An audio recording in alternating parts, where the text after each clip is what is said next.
Good afternoon, and welcome once again to the Kettleson Cooking Show.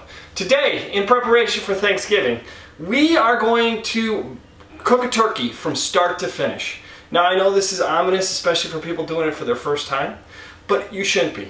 It's very, very easy. It's actually a wonderfully easy way, and you can really impress people. But there's a couple of key concepts that you need to know. The first one is always brine your turkey. Brining, what it does is it really makes sure that when you cook your turkey, if you cook it properly, it's going to be nice and juicy. And your guests are going to say, wow, how juicy this turkey is. And it's really, really not that hard to brine something. Secondly, you want to make sure your oven is nice and low, 325, 335 degrees. You're going to cook your bird for a while. And then finally, and to me it's the most important thing, you must let your bird sit after you cook it. After it comes out of the oven, you make sure that it's at 165 degrees and you're going to let it sit. So let's start by the brining process. Now, you notice I don't have a full turkey. I'm just doing the breast. I don't have that many guests coming over this year, so I'm just doing the breast. Especially if you're doing for like 6 people or less, the breast is just fine. Now, what's the downside of just doing the breast? The real thing is some people love that dark meat. It's not me. I'm not a big dark turkey meat fan, except for things like pot pies and stuff like that. I like the extra flavor that it brings in that. But really, everybody likes the breast. With this turkey, you're going to get 2 breasts. It's going to feed between 6 to 8 people, depending on how much they have, and you're going to be fine. So let's start. What are you going to need? Well, to brine something, you need a container that can hold the bird and the liquid. Because what we're going to do is we're going to submerge the bird into the liquid, and we're going to let it sit there. We're going to generally let it sit there between 8 and 24 hours. I like to brine it overnight. Brining has been done for years, for generations. And all it simply is liquid and salt. Letting your meat sit in liquid and salt. And what does that do? Well, it really makes sure that all the juices inside the bird are nice and full, so that when you cook it and you seal that outside, the juices have nowhere to go. It's stuck in there.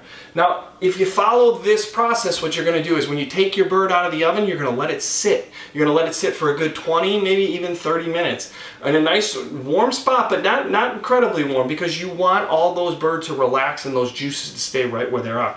You don't want to cut it open and have that juices just run right out. So you need a bucket. You need this. I like to use just a pot. If you have a larger pot or a larger bird, you might need to use a bucket, a 5-gallon bucket. I use chicken broth with my brine. The most important ingredient is salt. And then from the salt and the water are the key. After that, you see, I can use just about anything. This year I have a McCormick spice seasoning that I haven't used in many years, so I'm going to use that. Just because I want to get rid of it mostly. And remember, what I'm really trying to do here is just to make sure that that bird stays nice and juicy. So let's get to it here. The first key process in brining is going to be make sure you turn on your water and get it nice and hot. Now, some people will actually boil this, because what they're going to try to do is get this salt so it's dissolved in the water. So however you want to make sure your salt is dissolved in the water, you can. Now, you're going to put a cup of salt in here. So it's quite a bit of salt. And you're going to want to dissolve that fully. And the only way I like to, well, it's not the only way, but the way I like to do it is my water is pretty hot here. And I know that's pretty hot. I don't think I need to really cook it. So what I do is this. I take my salt. I'm going to fill this up. Get a nice cup of salt in there. And here's where, you're going to get some people that say, well, you should be using sea salt. And that's true. If you have sea salt, please use it. But a lot of people don't buy sea salt on a regular basis. So you can use just regular old plain salt, and that's fine. I throw a little bit of oregano in there.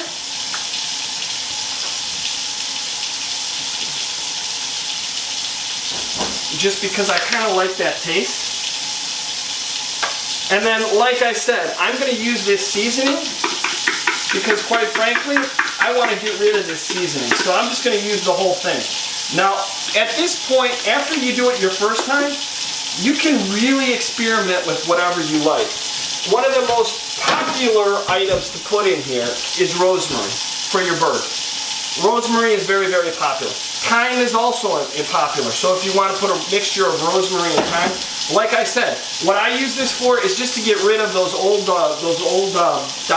spices that might have been in my cabinet for a number of days, maybe even a year or two. Okay, I got this water nice and hot. So what I'm going to do now is I'm going to start filling this bucket up. I don't want to fill it up all the way. All I'm trying to do here is make sure that this is dissolved, right? That's the only thing I'm trying to do. So I'm just going to take a spoon, a slotted spoon, or you can use whatever, or a whisk, and I'm just going to start mixing this. That's all I want to do. I've got this, like, make sure that I stop feeling those salt crystals, because I want to make sure all that salt is nice and dissolved.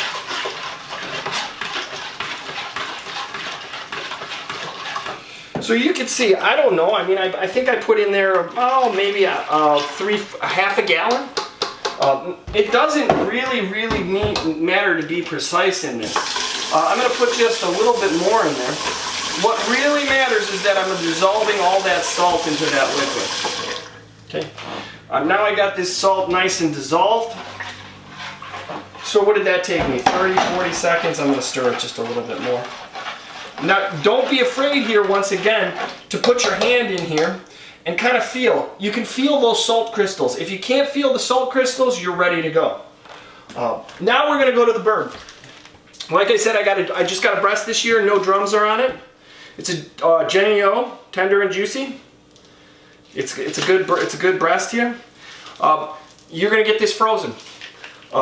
Two things that always make people feel a little bit worried and a little bit nervous is, first and foremost, oh my gosh, what if my bird is frozen?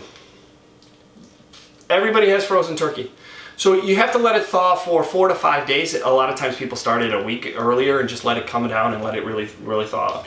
Now people freak out if oh my gosh, I started this way late, it's Wednesday and my bird's still frozen. Don't worry. Remember, you can always do tricks with water.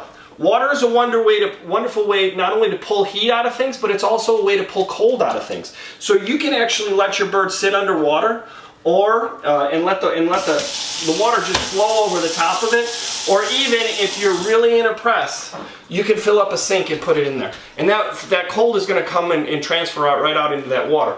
The thing about that is if you do that, the second method where you don't let the water run, where in fact you have a full sink, remember, that's going to be 4 or 5 hours, so you're going to get that time temperature issue where you really don't want to have poultry, at room temperature for more than 4 hours. You don't want to have it above that zone. It's just there's some danger there. So if you are going to use the sink full method, let's make sure we get that bird nice and hot. Let's make sure we get it at least to 165. You might even want to put it up to 170 just to make sure that everything, all the bad stuff is dead in there. So these birds come with a couple of things. You're going to see when you open up your bird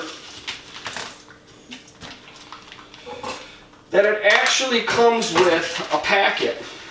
And this packet right here. And what's that packet for?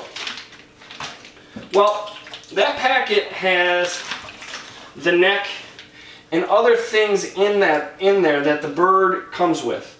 Now, it's wonderful for making gravy. It really is wonderful for a lot of different things because it has a ton of flavor. But if this is your first time doing a turkey, don't even worry about it. Just throw that out. You don't have to do anything with it. Just throw it out. It's not going to do you any good. It's just going to cause you more pain. If you're having your first Thanksgiving, worry about the juiciness of the meat. You can always do a mixed gravy and get away with it because, quite frankly, people are used to a mixed gravy. Now, after you've done a couple of Thanksgivings, then you want to really start to work on your gravy because gravy is really nice and people will really be impressed if you can make a nice gravy. And then you will use the neck and the gizzards. But for now, don't even worry about that. Now, some people will also say trim stuff off. I kind of like that idea, so this is just this next. I will kind of trim if I see something like that or something crazy. But other than that, this looks pretty good. I like this. Okay. So now I have my bird. All I'm going to do is to take my bird and put it into the water, because remember what I want to do is I want to make sure that I have a nice, juicy, tender bird. And in brining, we're just going to submerge it in the water. So I'm going to give that one last stir, and then I'm going to put my bird in the water. Now you'll notice that the water comes up. So you really want to submerge that bird. Now you're going to say to me, what do I do? It's not totally underneath the water. Well, that's where I pull out the chicken stock. You know, I just buy a normal chicken stock or a chicken broth at the store, the Mariano's, and I pull it out, and I use that chicken stock to continue filling this pot so that I have a nice brine going. And you know, sometimes you got to use the whole quart. The other thing you can do is you can also add a little bit more warm water. You don't necessarily need the chicken stock. I put it in there. I don't know why I put it in there, quite frankly. I think I just started doing it. It's one of those things that I just do. So now I have the bird totally submerged. When the bird is totally submerged, I'm going to wrap it, and then I'm going to put it in my fridge. Okay? So when I say wrap it, you can use either tin foil, aluminum foil, or you can use just plain old saran wrap. Here I'm going to use saran wrap. I'm going to get it nice and tight here. I'm ready. This is ready for the fridge. And like I said, 6-8 hours is the minimum. But usually what I do is I just put this in and then I go overnight. So that's what I'm going to do. I'm going to shove it in my fridge. And then tomorrow morning when I start to cook my bird, I'm going to take it out and dry it off and put it in the pan, and we'll show you that when I'm there. So let's put this in the fridge, and then we will see you all tomorrow. Hello and welcome back. Okay, it's overnight. I let the turkey brine overnight. It's in the fridge. Let's pull it out. Today what we're going to have to do is to dry it and then to cook it, and then you're going to have a wonderful turkey. So let's take a look at what we have, and then we're gonna move to those next steps. So I had it overnight in the brine. It did real well, I can tell. We're gonna take this turkey out. Now, you can buy, and if you're going to roast on a regular occasion, you're going to want to buy two things. Number one, you're going to want to buy a roasting pan. Number two, you're going to want to buy a roasting crit. When you put these two together, it's really wonderful, because what this does here, and people ask, well, what is this and why do we need it? It elevates the meat above the surface of the pan.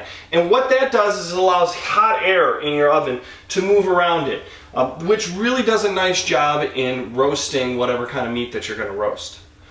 So we take out our bird, and now I take the cage out and put it right underneath here. Now normally they're sold separately, so you do have to buy both of them. The one thing you want to think about though is if you're only doing this one time for Thanksgiving, and this might be your first Thanksgiving, you don't know if you're going to do it again, it's perfectly fine to buy those heavy aluminum foil ones that you see at the store. The one thing that you're not going to get is the bird lifted off the bottom of those. Now they do make some kind of perforation so that you can actually put the bird, and it does kind of try to sit up a little bit, but anything you can do to lift it. If you do have any other kind of baking rack, you can put it in there, just something to get it off that bottom, because you really want that air to circulate underneath. Now what we have to do is dry this bird. So this is how I do it. I take the bird, I have the pan here, I'm going to pull it out of the water. This good brine, as you see, that brine is soaked into the bird. And I'm just going to put it right here. I like to put it breast side up. And then I'm going to dump this out. In my pan right here. So I got my bird out, it's starting to dry. I'm going to usually leave that dry for a couple minutes, but I'm going to help it by doing this. So it usually takes about 20 minutes to dry, I would say. But I always help it because I take out some napkins or some paper towels, whatever you have, and I just pat it. I start patting it. just because I want to get it nice and dry. Try not to leave any paper towel or napkin on it. Okay, we're going to leave that bird right there. We're going to leave it out right there for about 20 minutes. And then when I come back, we're going to butter it, and then we're going to bake it. So give me 1 second, I'll be right back with you. Okay, welcome back. Now, the bird has been drying for a good half hour. And I think it's important to talk about why we want to dry this bird. We want to dry this bird because when we bake something, we don't want to have much steam. Steam really isn't your friend when you're baking. So we want a nice dry bird to go in there. However, when you're cooking your first bird, especially for a small family, what we want to do is we want to get as much moisture and juice in there. So we're going to go in here, and if you can see how this skin kind of loosens up? If you stick your hand in there, you don't want to puncture the skin. You just want to put your hand between the meat and the skin. We're going to loosen that up a bit, because what we're going to do is we're going to load this area, these pockets here, up with butter.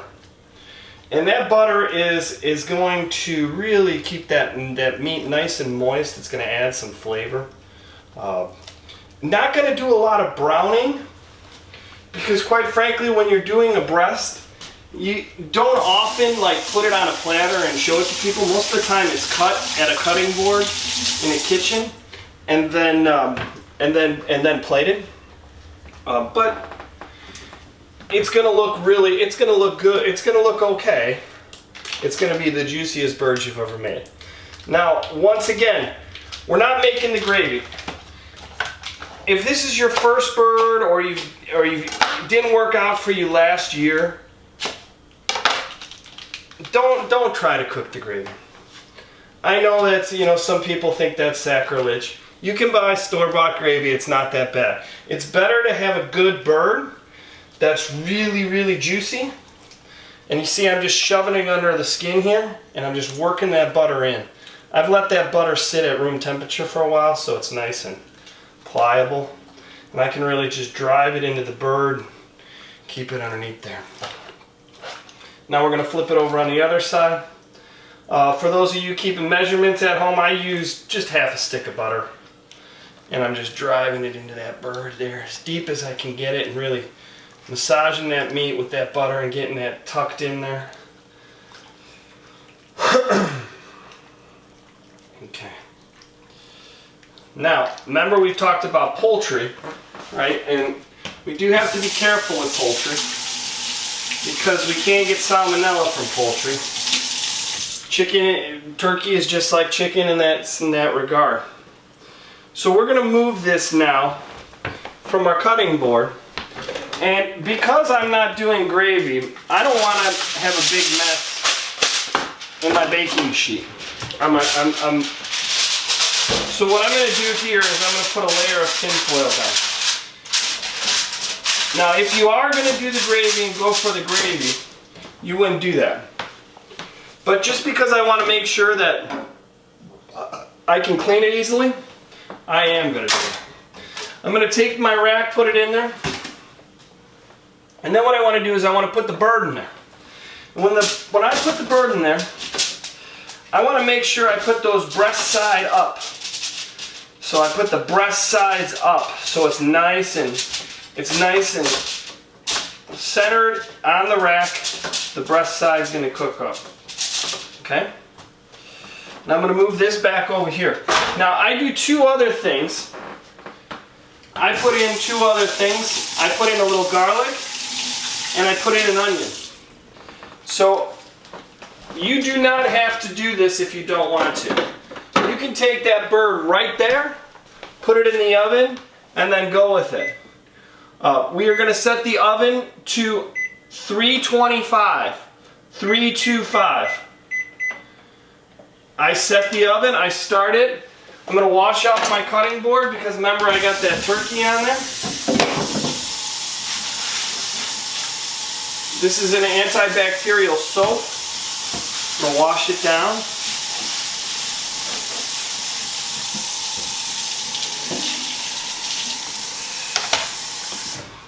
I'm going to grab an onion. Actually, I'll throw 2 in there. These are 2 small onions. Remember, we keep onions and potatoes away from each other. And you don't have to do anything fancy with this onion. We can just cut it in half.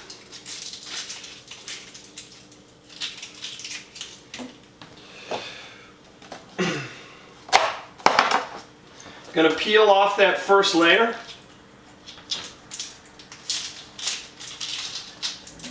Buckus is smelling this. He's getting excited. Did you know, I didn't know this, that you're supposed to brush your dog's teeth?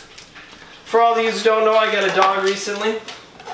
I didn't know you were supposed to brush its teeth. And apparently some people are saying that you should brush it like every day. I mean, it would make sense. Let me tell you something. His breath stinks, like really, really bad. I've had him now for about 6 months, so there's been no toothbrushing going on. But I bought a toothbrush, and I bought some toothpaste. I'm testing it out with him right now. I got a little bit of the toothpaste on it. It's in his bowl. I'm trying to get it so he feels at least a little comfortable in using it. Who would have thunk it that dogs need to get their teeth brushed every day? I mean, I think it makes sense in some ways, just because humans need their teeth brushed. Although my daughter Elizabeth only brushes her teeth like once a week. No, I'm just joking. She brushes her teeth a lot. So see, I didn't really cut those onions up very small. I just left them kind of big. And all I want to do is I want to make sure I just take these onions and shove them in there. Shove them into that breast pocket there. Get that breast nice. Oh, that's going to be a good bird. I can tell you right now. Now, normally what I would do here is I might add a little bit of garlic and also cut up a couple cloves of garlic, or a full clove of garlic. And I would just do the same thing. I would just put it in there. All we want to do is get some aroma, get some flavor going around, so when that bird is baking in that oven, it's getting some nice flavoring from there. So now I got my bird here. The last thing I'm going to do is I'm going to take a little piece of aluminum foil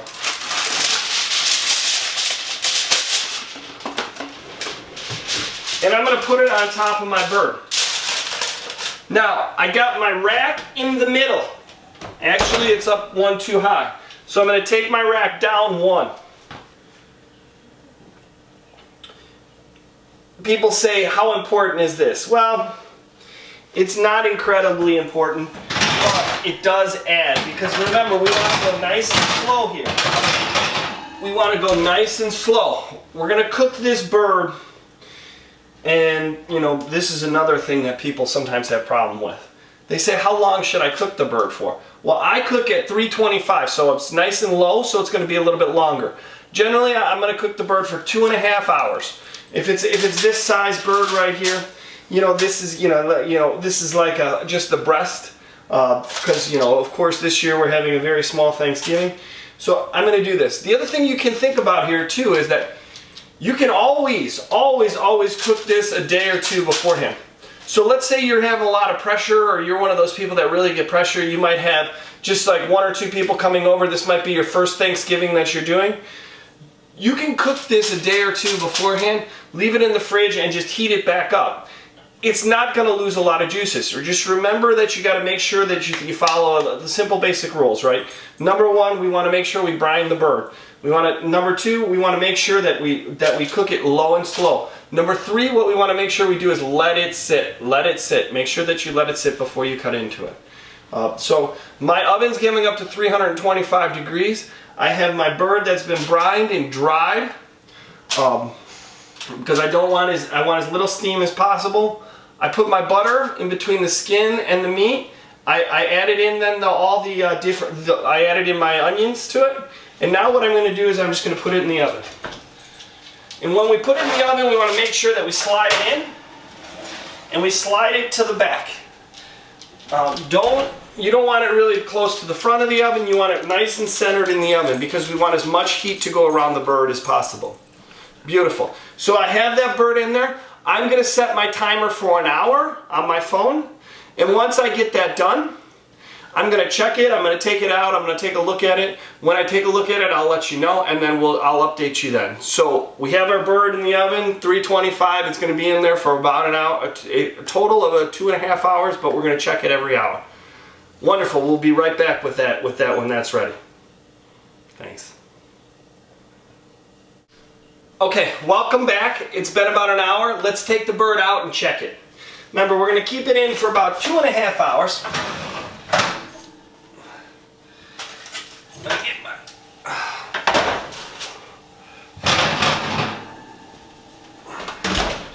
So I'm going to take my tenting off.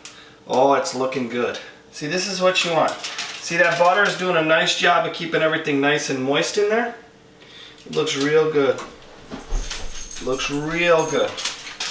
So what I do now is I just turn my turkey and put it in the other way. And now you're going to say, why do you do this? It's just a habit. I cooked on a lot of older ovens before, and quite frankly, those older ovens didn't have nearly as good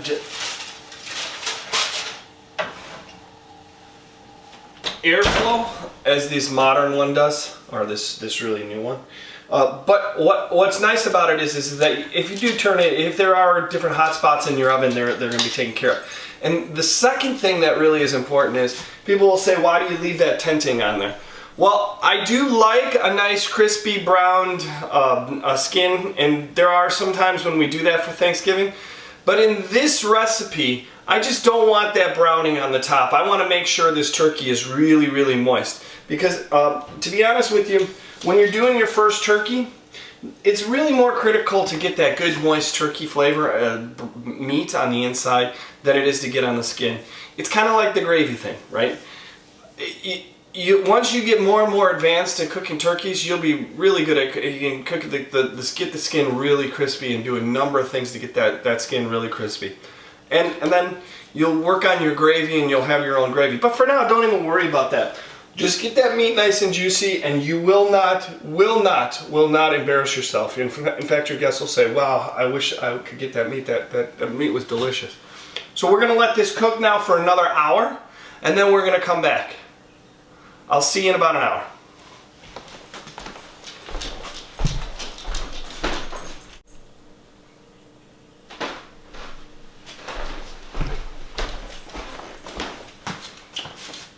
Okay.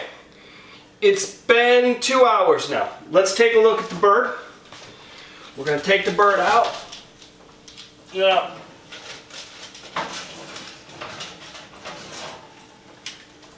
Oh, that smells so good. Don't worry if some of the onions have come out. That's perfectly okay. Now, this is something that you should probably invest in. Everybody probably should have one of these. It's a digital thermometer. This is the Thermopop. It's about 25 bucks. It's really a nice tool. No matter if you're cooking chicken or turkey or anything really, it's nice to really get a good temperature gauge. So what I want to do here is I want to just get a quick temp. Now I'm looking for 165. So right now I'm at about 140, 145. And you want to stick it in a thick part of the bird. You don't want to just put it in like somewhere up here because you're going to get a false reading. So what we're going to do now is we're going to put it back in. And when we put it back in,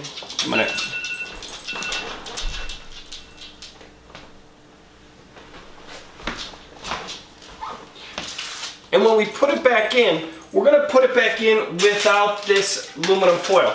But we're going to save this aluminum foil because we're going to use this to tent it. Remember, when we talk about a bird, a couple of key things. Brine it, low and slow. Brine it, cook it low and slow. And then we're going to let it cool. The most important thing you can do. Brine it, low and slow, and let it cool. So let's put this bird back in.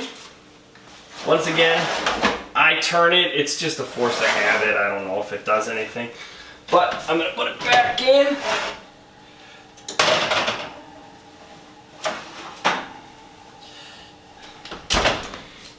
and we're gonna give it another, let's say 20 minutes to a half hour.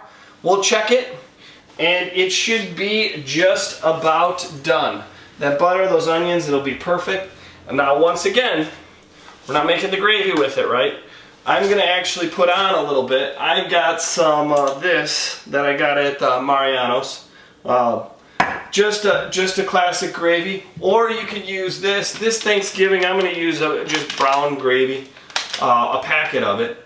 Once again, once you get a little bit better, you're more than welcome to go after gravy. If you want to go after gravy this time, that's great. There's a lot of other YouTube channels that can show you that. But I'm going to just show you how to make a nice turkey breast for your family. You'll look really good, and it's pretty easy. But it's really to get started until you get better and better and better and better as the Thanksgivings and Christmas and Easters and special holidays. Even maybe make a bird for Sunday dinner. So let's give it about 25 to 30 minutes. And then we'll come right back and we'll show how we take it out, we move it to the cutting board, we cool it, and then we cut it. Thank you. It's been about another 30 minutes. We're going to test it again. It might be a little longer. It may have been 35 minutes. So I'm going to take it out. It smells wonderful.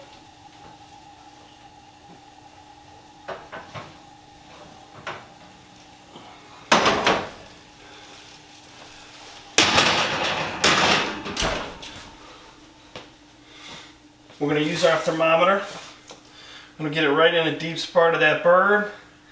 And we are right at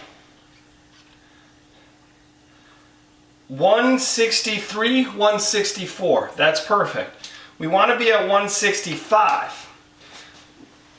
But because we're going to let this turkey cool, we do not have to get it exactly to 165. I want to say that again.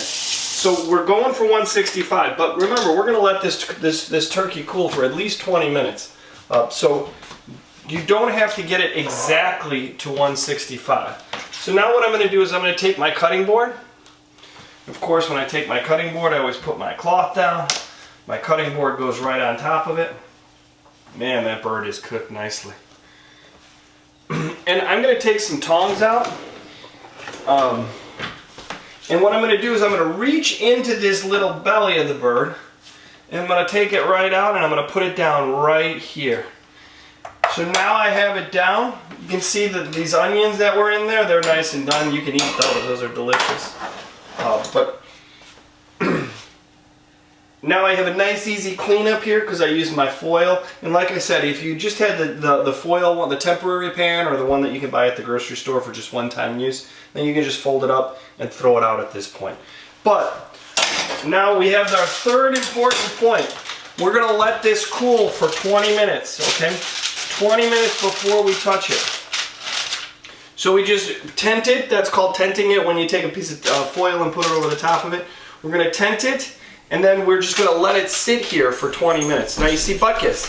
Butkus smells this, and he's like, oh my gosh, what's going on in here? I got to get over here. But it looks delicious. It really does. I can't wait to cut into it. But once again, I'm gonna give it 20 minutes. I am gonna get my knife out.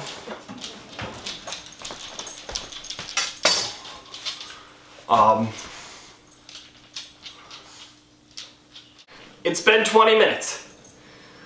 So while off camera, I just threw some gravy on, but I wanted to just mention this. So remember, we're not doing gravy in this one. This is the home-style gravy you can buy in a bottle, or you can buy the packet. If you're doing the bottle, all you got to do is pour it in, put it over a medium to low flame, and just let it sit there. Take a wire spatula or a plastic spatula and just mix it around a little bit. All you want to do is get that warm. But like I said, gravy is wonderful, and some of the best gravies in the world. God, I love them. But if this is your first turkey, or you're just doing it for your family, you know, getting a small can of gravy is perfectly okay. It's perfectly acceptable. The most important thing is this bird. So now we've let this bird sit, and I can feel just how juicy this thing is.